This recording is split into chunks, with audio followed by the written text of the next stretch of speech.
ఒక పిరికివాడండి శ్మశానం దాటాల్సి వచ్చిందండి. అప్పుడు అతనికి భయమేసండి. కాసేపు ఆగి ఎవరన్నా ఈ దారిలో వస్తున్నారేమో చూసి వాళ్ళతో కలిసి దాటుదామని ఆగాడండి. అయితే దూరంలో ఒక వ్యక్తి కనపడ్డాడు.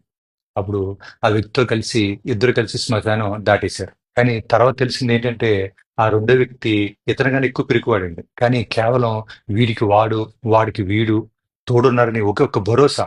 ఆ భరోసా ఉండటం వల్లే వాళ్ళిద్దరూ ధైర్యంగా శ్మశానం దాటగలిగారండి. నిజ జీవితంలో కూడా అండి మనిషికి కావాల్సింది అలాంటి భరోసేనండి. నేనున్నాను అనే భరోసా. ఒక్క మాట సాయం. ఏమీ కాదు. నేనున్నాననే చిన్న మాట చెప్పి చూడండి. మనిషికి ఎంత బలం వస్తుందో, ఆ కొండంత బలంతో మనిషి ఏదైనా చేయగలడండి. ఒకసారి ఒక ఆయన కారులో తన సొంత గ్రామానికి వెళ్తుంటే, ఆ కారు ఆ దారిలో ఒక బురదగుంటలో దిగబడిపోయిందండి. సాయం కోసం చుట్టూ చూస్తే ఒక రైతు కనపడ్డాడు. ఆ పరిస్థితి చూసిన రైతు, ఉండండి నజ్జుతో కారుని బయటికి లాగుదాం అని దగ్గరలో తన పొలం నుంచి ఒక ముసలి ఎద్దుని తోలుకొచ్చాడండి. దాన్ని చూస్తేనే ఆ పెద్ద మనిషి నిరాశతో ఉసూరుమన్నాడు.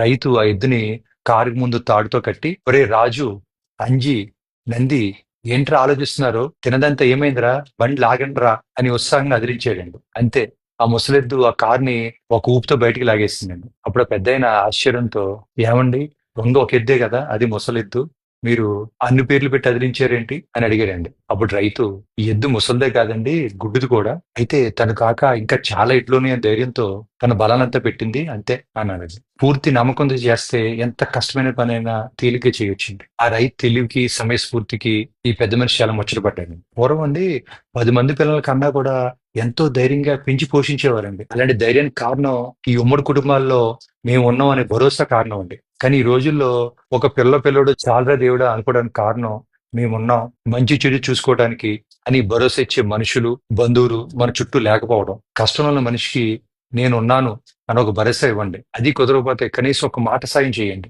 ఎందుకంటే మనిషికి మనిషే కదా భరోసా. మనలో ఒకరికొకరికి ఐక్యతే మనందరికి బలం అండి. Thank you.